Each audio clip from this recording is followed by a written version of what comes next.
யாம் இருக்க பயமேன். எதிர்மறை எண்ணங்களில் முக்கியமானது பயம். பயத்தோட காரணம் கடந்த கால கசப்பான அனுபவங்கள், எதிர்காலத்தை பற்றிய தேவையில்லாத கற்பனைகள்தான். எதுக்கும் பயப்படாத, நான் இருக்கேன்னு சொல்ற உறவுகள் எல்லோருக்கும் கிடைக்கிறது இல்ல. ஆனா அந்த வார்த்தைகள் தர்ற தைரியம் எதையும் சாதிக்க வைக்கும். மனிதர்கள் தர்ற உறுதிமொழிகள் கூட நிலையானது இல்லை. மனிதர்கள் சூழ்நிலைக்கு ஏற்ப செயல்படக்கூடிய சாதாரணமான உயிரினங்கள். நம்ம கிட்ட ஆதரவா பேசுறவங்க கூட நம்மள உண்மையா நேசிக்கிறது கிடையாது.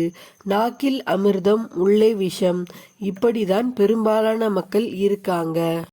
அதுக்காக யாரையும் வெறுக்கவோ நேசிக்கவோ வேண்டாம். யாரையும் இவங்க நல்லவங்க கெட்டவங்கன்னு முத்திரை குத்த வேண்டாம். மனிதர்கள் கடவுளின் கருவிகள். நம்ம கடவுள்கிட்ட பிரார்த்தனை செய்யும் போது கடவுள் நமக்கு வேண்டிய உதவியை யார் மூலமாகவாவது நிறைவேற்றுவார். நமக்கு கிடைத்த உதவிகளுக்கு நன்றி சொல்லிட்டு கடவுளிடம் கோரிக்கைகள் வைத்தால் நிச்சயம் செவி சாய்ப்பார்.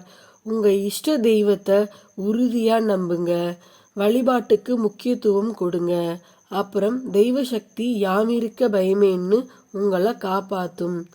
இந்த வீடியோ உங்களுக்கு பிடிச்சிருந்தா லைக் பண்ணுங்க, ஷேர் பண்ணுங்க, கமெண்ட் பண்ணுங்க, சேனலை சப்ஸ்கிரைப் பண்ணுங்க.